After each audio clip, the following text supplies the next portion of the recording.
ई शिक्षा कोर्स पे school profile को कैसे अपडेट करना है, चलिए इस वीडियो के माध्यम से जानते हैं। तो वीडियो को स्टार्ट करते हैं।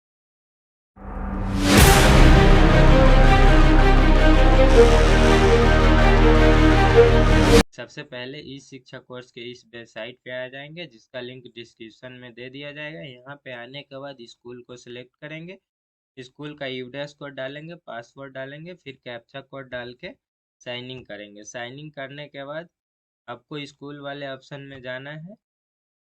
यहाँ से स्कूल रजिस्ट्रेशन वाले ऑप्शन को ओपन करना है।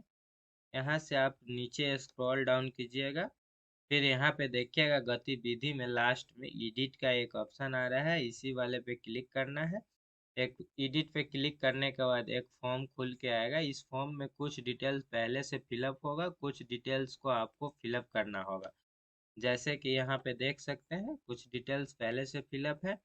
जहाँ पे भी यह स्टार लगा होगा रेड वाला, इसको फिलअप करना अनिवार्य है। इसको बिना फिलअप किए हुए आप आगे नहीं बढ़ सकते। तो चलिए इस फॉर्म को पहले फिलअप कर लेते हैं। यहाँ से नीचे स्क्रॉल डाउन करेंगे, यहाँ से सारा डिटेल्स इनका फिलअप है। यहाँ पे देख सकते हैं विद्यालय में शिक्षा का माध्यम, यानी कि आपके विद्यालय किस माध्यम में चलता है वो यहीं पे अपडेट होता है। यही अपडेट उर्दू विद्यालय में जिन लोगों का नहीं था, उनका आज का ई शिक्षा कोर्स पे अटेंडेंस नहीं बना है। जिनका यहाँ पे उर्दू अपडेटेड था, उनका ई शिक्षा कोर्स एप्लीकेशन पे आज अटेंडेंस बना है। जिनका यह अपडेट नहीं था, उनका ई शिक्षा कोर्स पे आज छुट्टी दिखा रहा था।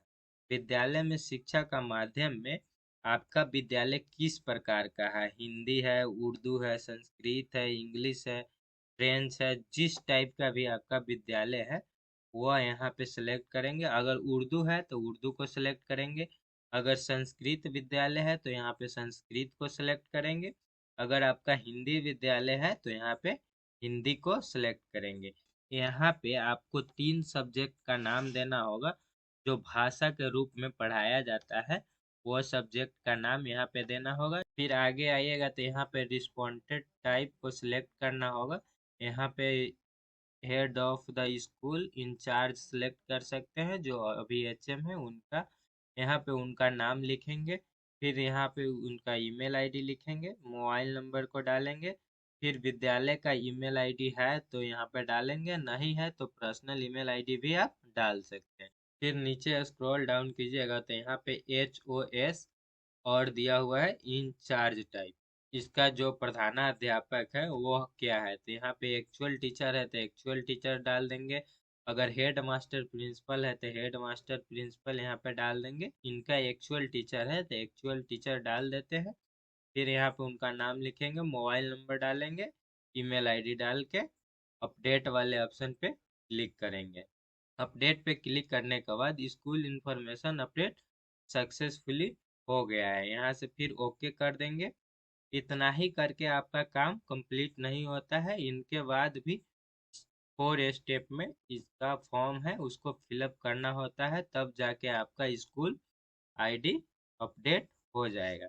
उसके बाद नीचे थोड़ा स्क्रॉल डाउन करेंगे। स्क्रॉल डाउन करने के बाद यहाँ पे देखिएगा व्यू एंड अपडेट का एक ऑप्शन आ रहा होगा, इसी पे क्लिक करेंगे। यहाँ पे देखिएगा कि जो हमने फर्स्ट पेज का फॉर्म भरा हुआ था, वो फर्स्ट स्टेप में सारे डिटेल्स यहाँ पे शो करने लगेगा। फिर यहाँ से आपको सेकेंड स्टेप वाले ऑप्शन को खोलना है। सेकेंड स्टेप वाले ऑप्शन खोलने के बाद इस सारे स्टेप में आप देख लीजिएगा, जहाँ पे भी ये स्टार मार्क लगा होगा उसको फिलअप करना एकदम कंपल्सरी है। यहाँ पे पूछा जा रहा है कि आप पूर्व प्राथमिक सेक्शन आंगनबाड़ी से जुड़ा हुआ है, यानी कि जो आपका पूर्व प्राथमिक सेक्शन है वह एक आंगनबाड़ी से जुड़ा हुआ है। अगर जुड़ा हुआ है तो यहाँ पे यस करेंगे, अन्यथा नो करेंगे। फिर नीचे स्क्रॉल डाउन करेंगे, फिर आगे यहाँ पे पूछा जा रहा है नंबर ऑफ सेक्शन, यानी कि आपके विद्यालय में जितने क्लास है उसमें कितने सेक्शन चलते हैं, वह सेक्शन यहाँ पे डालना है। यहाँ पे डालना है विद्यालय की स्थापना का वर्ष, यानी कि आपका विद्यालय का स्थापना किस वर्ष में किया गया है वह इसमें डालना है। फिर यहाँ पे देखिएगा विद्यालय की मान्यता प्राप्त का वर्ष, यानी कि आपके विद्यालय को कब मान्यता प्राप्त दिया गया था, वो साल इसमें डाल दीजिएगा। फिर नीचे स्क्रॉल डाउन कीजिएगा, कुछ डिटेल्स पहले से फिलअप होगा। अगर उसमें आप कुछ चेंज करना चाहते हैं तो अपने विद्यालय के हिसाब से उसको चेंज कर सकते हैं। अगर नहीं करना चाहते हैं तो कोई दिक्कत नहीं है, वो ऐसे ही छोड़ दीजिएगा। नीचे आने के बाद लास्ट में यहाँ पे सेव एंड नेक्स्ट पे क्लिक कर दीजिएगा, फिर यस कीजिएगा। तो यह आपका दूसरा जो स्टेप था वो कंप्लीट हो गया है। फिर यहीं से आपका तीसरा स्टेप खुलेगा। फिर तीसरे स्टेप में पूछा जा रहा है विद्यालय भवन की स्थिति, यानी कि आपके विद्यालय का जो भवन है उसका स्थिति क्या है। वो गवर्नमेंट है, प्राइवेट है, नो बिल्डिंग है या रेंटर है, वो यहाँ पे सिलेक्ट कर लीजिएगा। फिर यहाँ पे पूछा जा रहा है चार दीवारी के प्रकार, यानी कि आपके विद्यालय में जो बाउंड्री होता है वो है कि नहीं। अगर है तो किस कंडीशन में है उसको यहाँ पे फिलअप कर लेना है। फिर नीचे स्क्रॉल डाउन कीजिएगा, इसमें जो डिटेल्स है वो अपने विद्यालय के अनुरूप आप यहाँ पे फिलअप कर सकते हैं। फिर आगे यहाँ पे देखिए रेट दिखा रहा है विद्यालय में उपलब्ध कक्षाओं के अलावा कमरे की संख्या, यानी कि जो आपका विद्यालय है उसमें कक्षा के अलावा कितने कमरा ऐसे है जो शेष है, तो यहाँ पे उनका संख्या डाल देंगे। क्या स्कूल में शौचालय है, अगर है तो यस करेंगे। फिर यहाँ पे पूछा जा रहा है अगर है तो कितना है, वो यहाँ पे डाल देंगे। शौचालय के विवरण यहाँ पे डालने के बाद नीचे स्क्रॉल डाउन करेंगे। फिर यहाँ पे पूछा जा रहा है क्या स्कूल में शौचालय खंड के पास साबुन से हाथ धोने की सुविधा है, अगर है तो यस करेंगे, नहीं है तो नो करेंगे। इसमें जो डिटेल्स है अपने विद्यालय के अनुसार इसको फिलअप कर लीजिएगा। यह जो सारे क्वेश्चन को आप फिलअप कर लीजिएगा तो यहाँ से फिर सेव एंड नेक्स्ट वाले ऑप्शन पे क्लिक कीजिएगा, फिर यस कीजिएगा। फिर नेक्स्ट में 4 स्टेप खुल जाएगा। अगर आपके विद्यालय में साइंस किट है तो यहाँ पे यस कीजिएगा, नहीं है तो नो कीजिएगा। मैथ किट है तो यस कीजिएगा, नहीं तो नो कीजिएगा। बायोमेट्रिक उपकरण है तो यहाँ पे यस कीजिएगा, अन्यथा नो कीजिएगा। फिर यहाँ पे सेव एंड नेक्स्ट वाले ऑप्शन पे क्लिक करके यस कीजिएगा। फिर आपका लास्ट स्टेप जो पांचवा स्टेप है वो खुल के आ जाएगा। इसमें पूछा जा रहा है क्या CAL लैब विद्यालय में उपलब्ध है, अगर है तो यस कीजिएगा, नहीं है तो नो कीजिएगा। फिर यहाँ पे पूछा जा रहा है क्या ITC लैब विद्यालय में उपलब्ध है, अगर है तो यस कीजिएगा, नहीं है तो इसमें नो ही रहने दीजिएगा। फिर यहाँ पे पूछा जा रहा है कि लैपटॉप आपके विद्यालय में है, डेस्कटॉप है, तो यहाँ पे है तो यस कर लीजिएगा, अगर नहीं है तो सबको नो आप इसमें कर सकते हैं। जब सारा ऑप्शन फिलअप हो जाएगा लास्ट में यहाँ पे अपडेट वाले ऑप्शन पे क्लिक कीजिएगा, फिर यस कीजिएगा।